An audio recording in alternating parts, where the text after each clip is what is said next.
Everyone, welcome back to hey study.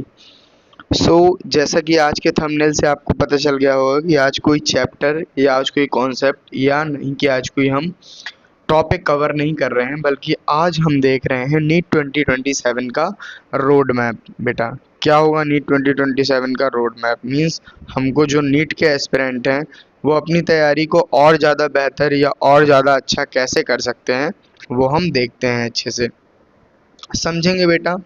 जो a comprehensive strategy phase wise planner है आपके पास, जो आपको बिल्ड इन मिलेगा कब से? जून 2026 से लेके मई 27 तक, क्योंकि आपको पता है ना बेटा, मई के फर्स्ट वीक में या मई के फर्स्ट वीक में पहले संडे में ही आपका जो एग्ज़ाम है वो होता है। तो आपको अब से लेके मई 2027 तक का पूरा प्लानर यहाँ से मिलेगा, ठीक है? तो अच्छे से देखेंगे और उसको फॉलो करेंगे। तो सबसे पहले है बेटा इंटेंशन, डेडिकेशन और कंसिस्टेंसी। अगर आप कोई भी काम कर रहे हो, उसका काम करने का कोई आपका इंटेंट हो, यदि आप उसको एक तरीके से अपने डेडिकेशन से कर रहे हो, किसी काम को आप अपने डेडिकेशन से कर रहे हो और उसको कंसिस्टेंसी से करो, तो discipline today and doctor tomorrow. आपको डिसिप्लिन रहने से, आपको डॉक्टर बनने से कोई नहीं रोक सकता, आपके आगे डॉक्टर लगने से कोई नहीं रोक सकता, ठीक है? तो इसी थॉट के साथ बेटा हम आगे बढ़ते हैं और देखते हैं फेस वाइज रोड मैप क्या होगा। सबसे पहले उन बच्चों के लिए जो अभी एकदम फ्रेशर्स हैं, या ही एकदम कह लें हम बिल्कुल 10th से एकदम फ्रेशली गए हैं, कहाँ पे? फाउंडेशन में या 11th में। तो सबसे पहले तो बेटा जाहिर सी बात है, बच्चे 11th में गए हैं तो उनको क्या कवर करनी है? उनको 11th क्लास कवर करनी है पहले। मीन्स 11th क्लास कहने का मतलब कि जितना भी सिलेबस है उनका कोर 11th मीन्स जितना भी उनका सिलेबस है, उनका कोर सब्जेक्ट, वो उनको क्या करना है बेटा? कवर करना है। तो यहाँ पे लिखा हुआ है जैसे कि फाउंडेशन में जून से दिसंबर के बीच में आपको क्या करना है? Complete class 11th core and NCERT line by line. NCERT line by line का ऐसा है कि आप लोग हो सके तो स्पॉटिफाई की हेल्प से सुन सकते हो, ठीक है? स्पॉटिफाई में भी बहुत सारी वीडियोस ये मिल जाती हैं, ऑडियो वीडियोस, जो आपके लिए हेल्पफुल होती हैं। और अगर चाहो तो यहाँ यूट्यूब में भी कई सारी वीडियोस पड़ी हुई हैं जिससे रिलेटेड आप एनसीईआरटी लाइन बाय लाइन डालोगे दिस दिस तो चैप्टर वाइज आपको मिल जाता है। तो सबसे पहला तो यही हो जाता है कि complete NCERT core class 11th की जो एनसीईआरटी है पहले उसको निपटाना है बेटा, और फिर जो line by line chapter wise है आपको उसको कवर करना है। तो इससे हमारा क्या बिल्डअप हो जाता है? इससे हमारा बिल्ड होता है फाउंडेशन। इससे हमारा फाउंडेशन अच्छे तरीके से बिल्ड इन हो जाता है। देन फेज 2 आपका आता है। फेज 2 में आता है आपके बेटा, फेज 2 में बिल्ड एंड प्रैक्टिस। जो भी आपने किया है उसकी प्रैक्टिस, ठीक है? जैसे अब हमने कर लिया कहाँ से? दिसंबर तक का। आ गया जैन। जैन से मार्च के बीच में क्या करना है हमें बेटा? जनवरी से मार्च के बीच में हमको जाहिर सी बात है एक प्रोफिएटरी subject means complete class 12th and start chapter wise PYQs. जब आप क्लास 12th कंप्लीट कर दोगे, क्लास 12th आपको कंप्लीट करनी है, ठीक है? आफ्टर कंप्लीटिंग क्लास 11, ठीक है? ये नहीं कि बेटा क्लास 11th में जो बच्चा है वो क्लास 12th का पढ़ने लगे ना, ऐसे नहीं करना है। जिस क्लास में हो पहले उस क्लास का पढ़ो, देन उस क्लास का पढ़ने के बाद अगेन क्लास 12th में आओ, ठीक है? क्लास 12th में आओगे तो क्लास 12th का कवर करोगे बेटा। अब ये जो मैप है ये जाहिर सी बात है फ्रेशर्स जो क्लास 10th में गए हैं उनके लिए, जो क्लास 11th में गए हैं उनके लिए, या क्लास जो 12th में गए हैं उन सब के लिए है। लेकिन जो क्लास 10th वाले हैं वो अभी कम फोकस कर सकते हैं, क्योंकि अभी उनका फोकस ज़्यादा बोर्ड पे रहना चाहिए, क्लास 10th पे रहना चाहिए, ठीक है?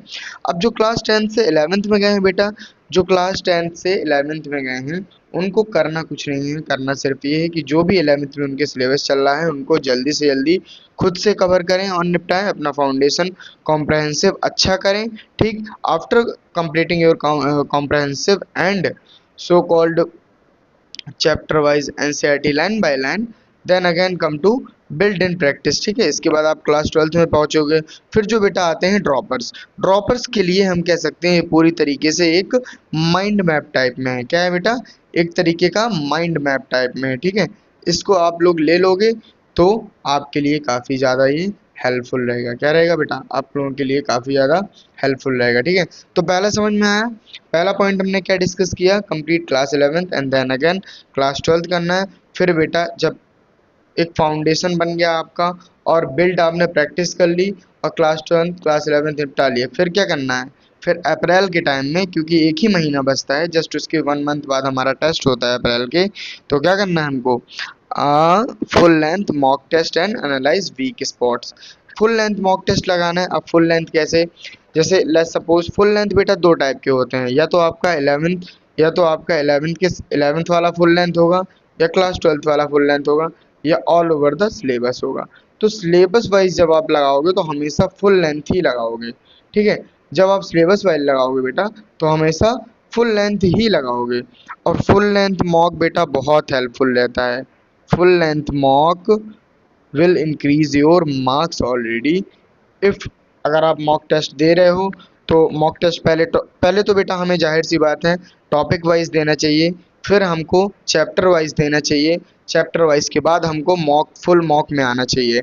डायरेक्ट आप फुल मॉक में जाओगे डिमोटिवेट हो जाओगे, इससे डिमोटिवेशन बढ़ेगा। तो कोशिश ये करनी चाहिए कि पहले आप क्या लगाओ, टॉपिक वाइज लगाओ, देन अगेन चैप्टर वाइज आओ, चैप्टर वाइज प्रैक्टिस आपकी कंप्लीट हो जाए, आपका ग्रेड तरीके से अच्छे तरीके से वहाँ पे आप पकड़ बना लो, इसके बाद आप आ सकते हो कहाँ पे, फुल लेंथ मॉक में, ठीक है। तो अब अप्रैल में जो फ्रेशर हैं वो तो ऐसा नहीं कर सकते हैं बेटा, क्योंकि उनके एग्जाम्स भी चल रहे होते हैं, मगर जो ड्रॉपर है वो फुल लेंथ टेस्ट लगातार अप्रैल के 1 महीने पहले से भी स्टार्ट कर सकता है, ठीक है। अगर,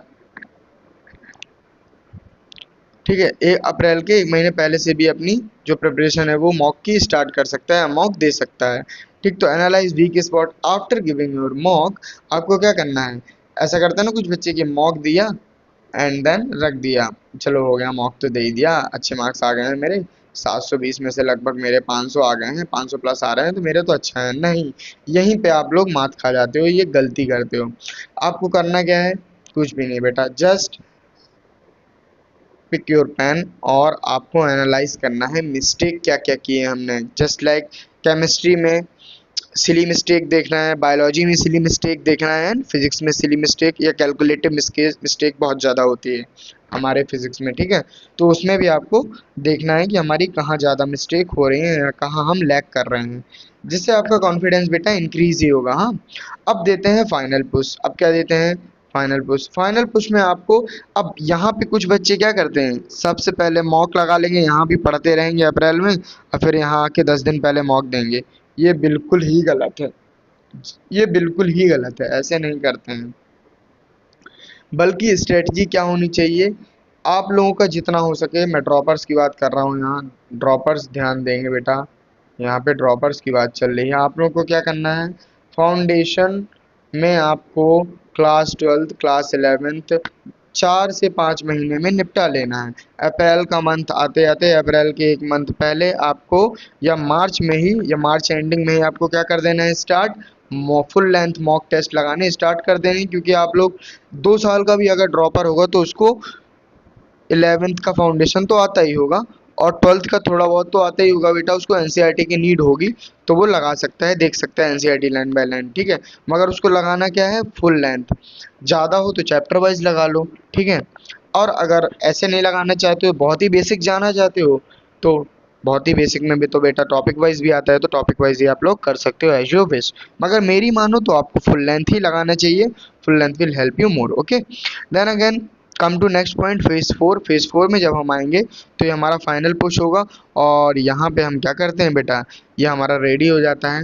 तो डेली मॉक ड्रिल्स मीन्स जो आपने माइंड मैप बनाए हैं, जो आपने चिट्स बनाई हैं, जो आपने फार्मूला शीट बनाए हैं, उन सब से आपको क्या करना है, रोज़ रिवीजन करना है। क्योंकि एक ही 2 दिन का टाइम रहता है मई में, या 4 से 5 दिन का, ज़्यादा से ज़्यादा आप लमसम ले लो तो 1 वीक, ओनली 1 वीक मिलेगा आपको। कितना, 1 वीक मिलेगा बेटा। 1 वीक में आपको जितना भी हो सकता है, शीट हो गई, फार्मूला हो गया, लाइन बाय लाइन एनसीईआरटी, या एनसीईआरटी एक एनसीईआरटी निचोड़ आती है बेटा, हाँ, तो वो भी आप लोग बाय कर सकते हो। तो उन सब से आप लोग देख सकते हो क्या होगा। एनसीईआरटी रिवीजन मस्ट है, मैं बार बार कवर कर रहा हूँ, एनसीईआरटी एनसीईआरटी एनसीईआरटी। क्यों, क्योंकि बेटा एनसीईआरटी हमारी माता है, याद रखना। एनसीईआरटी क्या है नीट एस्पिरेंट के लिए, NCERT is the key of NEET, याद रखो, अगर एनसीईआरटी जो बच्चा स्किप कर देगा उसका सिलेक्शन 50% तो ऐसे ही रुक जाएगा बेटा, उसका सिलेक्शन 50% तो ऐसे ही रुक जाएगा। अगर आप एनसीईआरटी वाइज चलते हो तो 80 to 90% आप मान के चलो कि आप लोग पाथ में हो, जो एनसीईआरटी कवर कर रहे हैं, तो आप लोग मान के चलो कि आप लोग पाथ में हो, जो किसको कवर कर रहे हो, पाथवे, नीट के पाथवे को कवर कर रहे हो। ठीक है, ये हो गया, इससे समझ में आया। अब आगे बढ़ते हैं बेटा। ठीक, ये फाइनल पूछ दिया हमने। नेक्स्ट अगेन क्या करना है हमको, अगेन हमको देखना है बेटा कि जो, ठीक है, पहला सबसे पहले क्या करना है, फेज वन का जो डिटेल्स था मैंने बताया था कि आपको एनसीईआरटी में बिल्डिंग्स बनानी है, या एनसीईआरटी आपको डीप नॉलेज बिल्ड करनी है, फाउंडेशन बिल्ड करना है। तो स्ट्रॉन्ग कोर होना चाहिए आपका। अगर आप फ्रेशर हो तो आपको कम्प्रहेंसिव तरीके से पढ़ना चाहिए और डीप पढ़ना चाहिए, एनसीईआरटी को ही पढ़ना चाहिए, एनसीईआरटी के बाहर का बिल्कुल भी नहीं जाना चाहिए। अगर आप, ऑफ कोर्स अगर आप ड्रॉपर हो तो आप लोग एक तरीके का वन शॉट टाइप में देख सकते हो पूरे 11th क्लास का। ठीक है, तो build deep conceptual understanding of physical and life sciences, physical and life sciences में अच्छी कॉन्सेप्चुअल अंडरस्टैंडिंग बनाओ। NCERT read line by line for biology and chemistry. कोशिश करो, कोशिश करो, केमिस्ट्री नहीं भी करते हो तो भी चल जाएगा, जो आपके नोट्स टीचर बना रहे हैं वो फॉलो करो, मगर बायोलॉजी की एक बार एनसीईआरटी पढ़ना बेटा बहुत ज़रूरी है, क्योंकि डायरेक्ट क्वेश्चन आते हैं बेटा एनसीईआरटी से, और आपसे पूछ लेगा कि जो है तो सेल थ्योरी किसने दी थी। अब सेल थ्योरी किसने दी थी तो हम सोचते रह जाएंगे कि लेवेनहॉक ने दी थी, कि रॉबर्ट विरकॉ ने दी थी, है ना, ऐसे हम सोचते रह जाएंगे, लेकिन बेटा हमसे नहीं बन पाएगा। फिर हमको एकदम से हिट होगा, ओ cell theory, cell theory was given by this and this. तो आपको याद रखना है। इसी तरीके से अब कई सारी चीजें आते हैं बेटा। गोल्गी अपैरेटस किसने दिया था, ये डायरेक्ट मेंशन है, गैलियो गैलीली, कैमिलियो गोल्गी ने, सॉरी गैलियो गैलीली नहीं बेटा, कैमिलियो गोल्गी ने दिया था। ठीक है, तो ये सब चीजें बेटा डायरेक्ट मेंशन है, लेकिन हमको याद रखना है। और ये याद कैसे होंगी, जब आप NCERT line by line read करेंगे। और प्रैक्टिस एग्जाम्पलर में देखें तो क्रिटिकल एनसीईआरटी एग्जाम्पलर एक क्वेश्चन आती है, एनसीईआरटी एग्जाम्पलर करके एक क्वेश्चन पेपर आता है बेटा, वो आप बाय कर सकते हैं। उससे आप लोग एनसीईआरटी एग्जाम्पलर क्वेश्चन जो बनते हैं वो सॉल्व कर सकते हो। ठीक है, वैसे ये सारा काम करने की जरूरत ही नहीं है अगर आप NCERT line by line biology की पढ़ रहे हो। हाँ, अगर केमिस्ट्री की पढ़ रहे हो तो जरूर एनसीईआरटी एग्जाम्पलर लगाने की जरूरत है। ठीक है, देन अगेन स्टडी प्लानर देखें तो क्या है, स्टडी प्लानर में आपको कुछ चीजें मैं बता देता हूँ। ठीक है, टारगेट रखो हर दिन का कि 10 घंटे का रखो, मेरी मानो तो 6 से 8 घंटे मैंने लिख जरूर दिया है, मगर एक एवरेज बॉय को 10 से 12 घंटे पढ़ना ही चाहिए अगर का वो नीट एस्पिरेंट है तो। ठीक, टारगेट आप मान के चलो कि ठीक है, अगर कुछ नहीं भी कर रहे हो, थोड़ा बहुत भी पढ़ रहे हो, तो 6 से 8 घंटे पढ़ो ही पढ़ो। कुछ भी नहीं पढ़ रहे हो तो एटलीस्ट बेटा 4 आवर स्टडी करो ही करो, which is must for NEET exam. हाँ, डिवाइड योर स्टडी इक्वली, और तीनों जैसे फिजिक्स केमिस्ट्री बायोलॉजी है तो तीनों को इक्वली डिवाइड करो। एंड किसी भी सब्जेक्ट को कोशिश करो कि नेग्लेक्ट नहीं करो, क्योंकि सारे सब्जेक्ट अपने अपने में माहिर हैं, और सबसे ज़्यादा तुमको पता है बायोलॉजी रखती है वेटेज, फिर इसके बाद फिजिक्स, फिर केमिस्ट्री। ठीक है, फिजिक्स केमिस्ट्री तो लगभग इक्विलिब्रियम में रहते हैं बेटा, दोनों बराबर रहते हैं, लेकिन बायोलॉजी 34% नहीं 34% रखती है। तो आपको क्या करना है, एनसीईआरटी आपने रीड कर ली लाइन बाय लाइन तो आपको बाद में प्रॉब्लम नहीं जाएगी। आपको प्रैक्टिस करनी है, किसकी प्रैक्टिस करनी है, कैलकुलेटिव की, और मिस्टेक्स जो होंगे आपको उसकी प्रैक्टिस करनी है। तो आप फिजिक्स में अगर आप लगभग आप 4 घंटे यदि बायोलॉजी में दे देते हो और 2 घंटे यदि केमिस्ट्री में दे देते हो बेटा, तो आपके जो है तो 4 6 10 2 घंटे कैलकुलेशन के लिए आपकी फिजिक्स के कहीं नहीं गए हैं। या स्वैप कर दो, 4 घंटे फिजिक्स को दे दो, 2 घंटे बायोलॉजी को दे दो। ठीक है, ऐसे कर करके आपको इक्वली डिवाइड करना पड़ेगा और पढ़ना पड़ेगा, जब ही हो पाएगा बेटा। हाँ, तो एक्टिव रिवीजन करो, spend 30 to 60 minute reviving previous topic daily. और जो आपने पढ़ लिया ऐसे नहीं होता कि बेटा आगे पार्ट पीछे सपाट, ये नहीं करना है। जो आप पढ़ रहे हो उसको पढ़ो, लेकिन जो पीछे का पढ़ चुके हो उसको भी प्रॉपर तरीके से रिवाइज करो, उसको भी प्रॉपर तरीके से क्या करो बेटा, रिवाइज करो। और टेस्ट करो, dedicating 30 minute daily for small test papers. हो सके तो पीवाई क्यूज सॉल्व करो बेटा, क्योंकि पीवाई क्यूज भी रामबाण है। हाँ, पीवाई क्यूज भी क्या है, नीट का रामबाण, उससे डायरेक्ट क्वेश्चन उठ जाता है, डायरेक्ट पीवाई क्यूज ही आ जाता है। ठीक, देन रिवीजन और फाइनल फेजेस में आपको क्या करना है, जो रिवीजन और अप्रैल का जो फेस होगा आपका मेनली 2027 का जो अप्रैल का फेस होगा उसकी टाइमलाइन देखो, अप्रैल यहाँ पे दिखाया हुआ, रन फुल सिलेबस और कम्प्रहेंसिव रिवीजन, जितना हो सके सिलेबस पहले कंप्लीट कर लो, यहाँ पे रिवीजन के लिए बस वक्त दो। हाँ, और लगभग दिन में 2 फुल लेंथ टेस्ट, या दिन में नहीं तो पर वीक कोशिश करो, वैसे वीकली ही देना चाहिए, दिन में तो 2 ज़्यादा हो जाएंगे बेटा, है ना, 6 घंटे 40 मिनट बहुत ज़्यादा हो जाते हैं, तो वीकली 2 मॉक टेस्ट आप लोग दो, ठीक।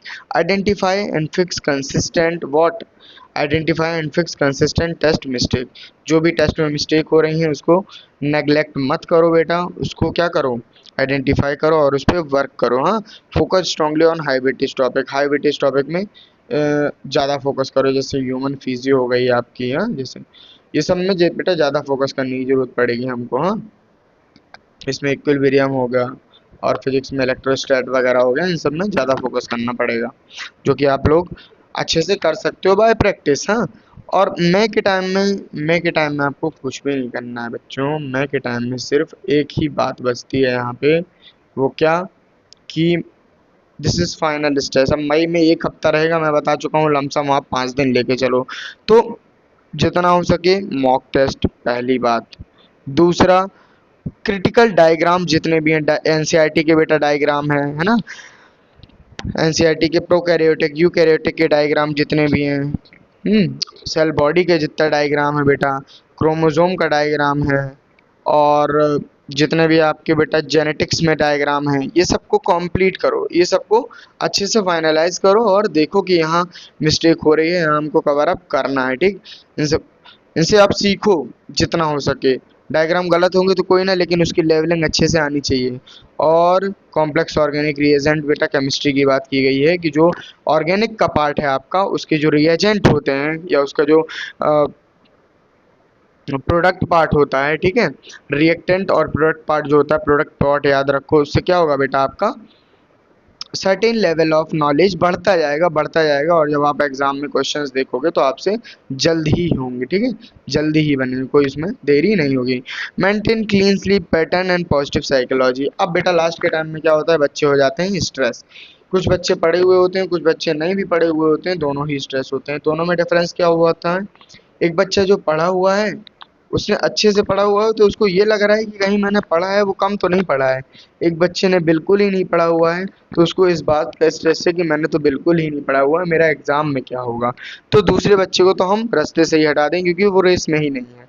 बात करते हैं पहले बच्चे की जो रेस में है, तो बेटा आप 100% पाथ में हो, ठीक है, और आप अब प्रिपरेशन टाइम को एंड कर चुके हो, मीन्स अब आपको थोड़ी नॉलेज की नहीं, अब आपको रेस्ट की ज़रूरत है। तो क्या करना है, स्टे काम एंड कॉन्फिडेंट, अपने ऊपर कॉन्फिडेंट सेल्फ कॉन्फिडेंट रहना है, ठीक है। 100% बेटा एफर्ट दिया है आपने अपनी पूरी जर्नी में, तो आपको अच्छे तरीके से काम रहना है और कॉन्फिडेंट रहना है जितना हो सके, और जितना हो सके बेटा 190-80% आपको क्वेश्चन को अटेम्प्ट करने हैं और पूरा टेस्ट आपको अटेम्प्ट करना है, ठीक है, जिससे आप बूस्टअप हो जाओगे। अब बूस्टअप तो आप ऐसे भी हो जाते हो ना, जैसे कह लो कि आपने जैसे दिया, मान लो कोई मॉक टेस्ट दिया, उसमें आपके अच्छे मार्क्स हैं, तो आपका कॉन्फिडेंस लेवल तो वैसे भी हाई रहता है, बस ह्यूमन फिजियोलॉजी है। अब जैसे मेन अब एग्जाम होगा आपका, तो उसमें थोड़ा बहुत टेंशन होगी, लेकिन आपको कंटेन करना आना चाहिए, ठीक है, क्योंकि वही आपका जो कह सकते हैं कि मेन परीक्षा होती है, बाकी सब तो क्या है, एक तरीके का हमारा पुनरावृत्ति है, रिवीजन जो हम करते हैं, ठीक है, वो है। सबसे पहले देखते हैं फिजिक्स में क्या स्ट्रेटजी रहेगी, अब सब्जेक्ट वाइड स्ट्रेटजी देख लेते हैं, हमें फिजिक्स में क्या स्ट्रेटजी रहेगी हमारी। तो फिजिक्स में बेटा आते हैं न्यूमेरिकल, थ्योरी पार्ट भी रहता है, लगभग 40% थ्योरी पार्ट रहेगा बेटा आपका, एंड 60% आपका लमसम लेके चलो तो क्या रहेगा, न्यूमेरिकल पार्ट रहेगा। तो इन न्यूमेरिकल पार्ट में ही आपके फॉर्मूला कवर अप होते हैं, ठीक है, और डेफिनेशन कवर अप होती हैं, और भी सारी चीज़ें, सीट्स नॉर्मल छोटे छोटे फार्मूलाज जो बनते हैं वो भी कवर अप होते हैं। तो इसमें क्या करना है,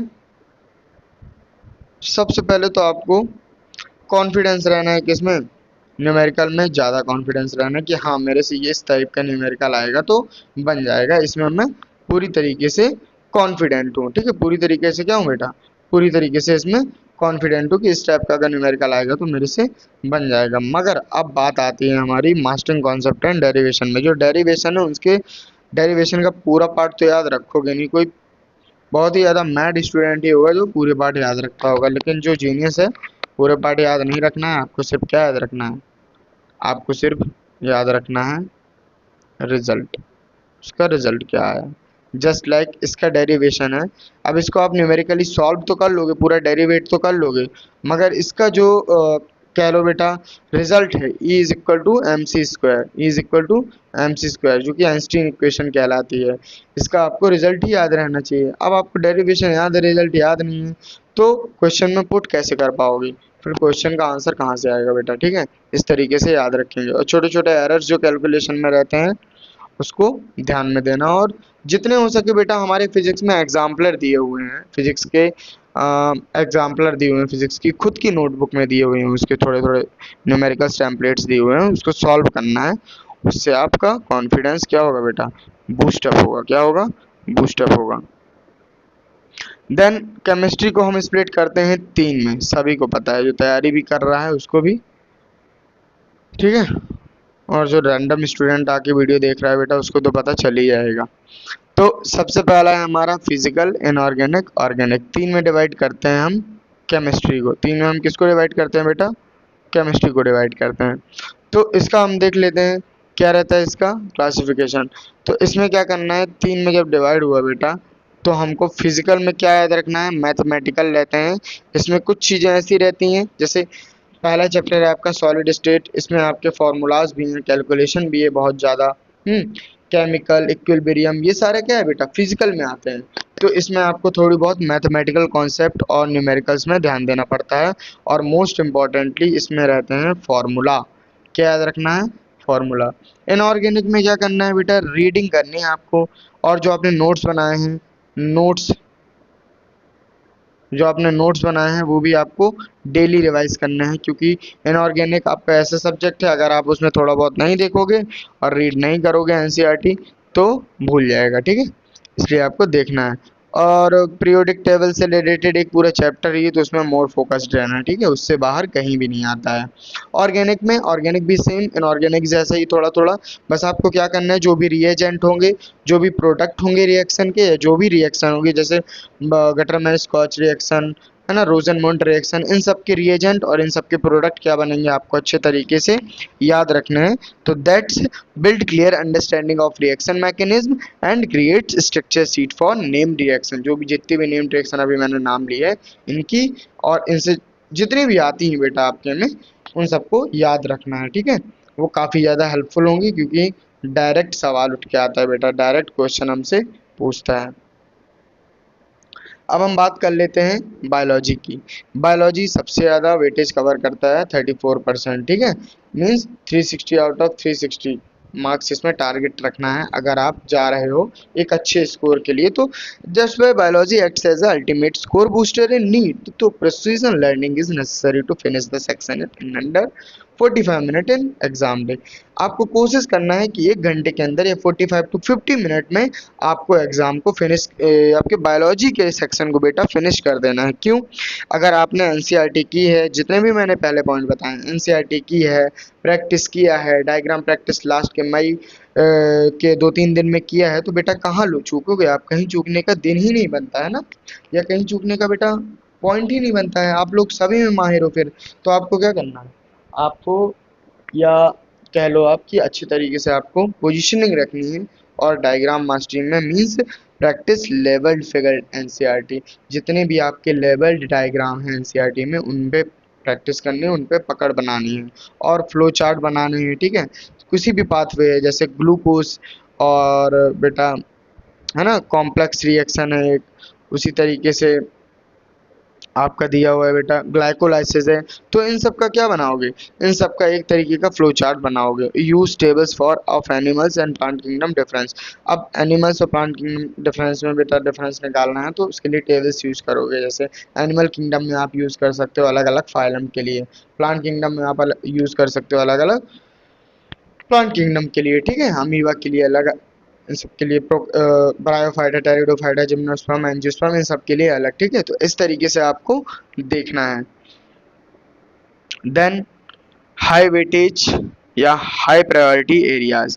हाई वेटेज और हाई प्रायोरिटी एरियाज दोनों में ही बात करें, आपने इतना सब कुछ कर लिया, फिर आपको अभी तक आप लोग हार्ड वर्क कर रहे थे, अब आपको क्या करना है, अब आपको क्या करना है, स्मार्ट वर्क। जब आप आओगे बेटा एंडिंग डेज पे तो आपको स्मार्ट वर्क करना है, स्मार्ट वर्क करना है। पढ़ तो आपने सब लिया, आपने 11th में भी पढ़ा है, आपने 12th में भी पढ़ा है, ठीक है, आपने 1 साल के ड्रॉप में भी पढ़ा है, लेकिन जो दूसरी बार का ड्रॉप है, तीसरी बार का ड्रॉप है, उसमें गलती नहीं करनी है। उसमें क्या करना है, जैसे कि जो टॉप फोकस एरियाज हैं बायोलॉजी के, जैसे human physiology, plant kingdom, cell biology. वहीं क्लास 11th की बेटा केमिस्ट्री की बात करें तो बॉन्डिंग, इक्विलिब्रियम, थर्मोडायनेमिक, ये बहुत ज़्यादा मार्क्स कैरी करते हैं बेटा तीनों ही चैप्टर। इनमें तो आप 100% पकड़ बनाओ, ठीक है, इनमें कोई बचने का चांस नहीं है। और वहीं मैकेनिज्म, रोटेशन और वेव्स, ये आ जाते हैं 3 चैप्टर। इन 3 सेक्शन में और 3-3 चैप्टर में बहुत ही ज़्यादा पकड़ होनी चाहिए। मीन्स ये कह लो कुछ हो ना हो, लेकिन 70% ये कंप्लीट तो रहनी चाहिए। उसी तरीके से इधर आता है, क्यों देखो ऐसा रेशियो रहता है 11th-12th का, या तो 60-40 रहेगा या 70-30 रहेगा। 30% अगर 12th से है तो 70% 11th से रहेगा, यदि 70% 12th से है तो 30% 11th से रहेगा। इस तरीके से रहता है। 50-50% भी रहता है, लेकिन बहुत कम देखा गया है ऐसा, ठीक है। इसीलिए यहाँ पे टॉप फोकस एरियाज में जेनेटिक एवोल्यूशन, जेनेटिक्स की बेटा 3 ही चैप्टर हैं, याद रखने हैं अच्छे से, ठीक है। और कुछ बायोटेक्नोलॉजिकल से रिलेटेड भी आ जाती हैं, उसको बहुत ही अच्छे तरीके से प्रिपेयर्ड करना है, समझ गए। अब देखो नेक्स्ट आ जाता है evolution, ecology and biotech. Evolution और इकोलॉजी और जो बायोटेक है आपकी, उसमें जो मेनली एरियाज हैं इकोलॉजी में और बायोटेक में। बायोटेक के 2 चैप्टर हैं, बहुत ही इजी हैं, वन शॉट में आप लोग कंप्लीट कर सकते हो। ड्रॉपर्स की बात कर रहा हूँ, वन शॉट में कंप्लीट कर सकते हो, और एनसीईआरटी लाइन बाय लाइन भी कर लोगे तो बेटा कोई गलती नहीं होगी, उसमें कोई गलती नहीं होगी, समझ गए। अब केमिस्ट्री की बात करते हैं। कोऑर्डिनेशन एंड कंपाउंड, बेटा जितने भी उसके मिरर स्ट्रक्चर हैं या कॉम्प्लेक्स स्ट्रक्चर हैं वो आपको सारे याद रखने हैं, वो इम्पोर्टेंट है। कंपाउंड कोऑर्डिनेशन एंड कंपाउंड की बात कर रहा हूँ, ठीक है। हाइपरलेक्सियल स्ट्रक्चर याद रखने हैं, सॉल्यूशन में फार्मूलाज याद रखने हैं, ऑर्गेनिक कार्बोनिल्स याद रखने हैं बेटा, ठीक है। कितने ऑर्गेनिक ग्रुप्स होते हैं ये सब याद रखने हैं आपको केमिस्ट्री में, क्लास 12th की फोकस एरिया में, ठीक है। और वहीं फिजिक्स की बात करें तो इलेक्ट्रोस्टैटिक एक बड़ा चैप्टर है, लेंदी चैप्टर है, इस पे पकड़ होनी चाहिए। रे ऑप्टिक्स और मॉडर्न फिजिक्स के 3 चैप्टर में आपका पकड़ होना चाहिए। And that much it enough बेटा, इनफ। अगर आपने इतना कर लिया तो बस आपको फिर कोई नहीं रोक सकता है सिलेक्शन से, आपका सिलेक्शन पक्का है। और बस आपको सेल्फ मोटिवेटेड रहना है, इससे ज़्यादा मैं क्या ही कह सकता हूँ। और जितना हो सके उतना सेल्फ मोटिवेटेड रहो और अपने ऊपर कॉन्फिडेंस रखो, सबसे बड़ी बात है। तो ये आपको याद रखना है। जितने भी मैंने यहाँ पे बेटा टॉपिक्स या चैप्टर बताए ना, ये मोस्ट हाई वेटेज चैप्टर्स हैं बेटा, इनसे आता ही आता है क्वेश्चन। मीन्स इन चैप्टर में आपकी पकड़ तो होनी चाहिए, और में होनी चाहिए, नॉलेज सबका होना चाहिए, मगर इनमें आपकी पकड़ होनी चाहिए, है ना। इनमें आपको जैसे कहते हैं ना कि लेफ्टी और राइटी होता है, मतलब लेफ्टी जो होता है वो राइट हैंड से नहीं लिख पाता, लेकिन लेफ्ट से एकदम गदर मचा देता है। इसी तरीके से आपका ये है कि आपके सब चैप्टर पढ़े होने चाहिए, आपको नॉलेज होना चाहिए, लेकिन आपकी जिसमें पकड़ होनी चाहिए, जो आपके लिए बेनिफिटेड है, वो ये है, ठीक। अब रिसोर्सेज क्या है बेटा, इनके जैसे मॉक टेस्ट प्लान की बात की मैंने, इन सब के रिसोर्सेज क्या हैं। तो सबसे पहले हैं स्टैंडर्ड रिसोर्सेज की। अगर आपने बहुत ज़्यादा एनसीईआरटी पढ़ ली है तो आप थोड़ा बहुत फिजिक्स प्रैक्टिस कर सकते हो एससी वर्मा से, एक बहुत ही अच्छी बुक है, एक लेजेंडरी बुक्स है बेटा, जो हमारे एससी वर्मा जी हैं उनके द्वारा ये लिखी गई है, ठीक है।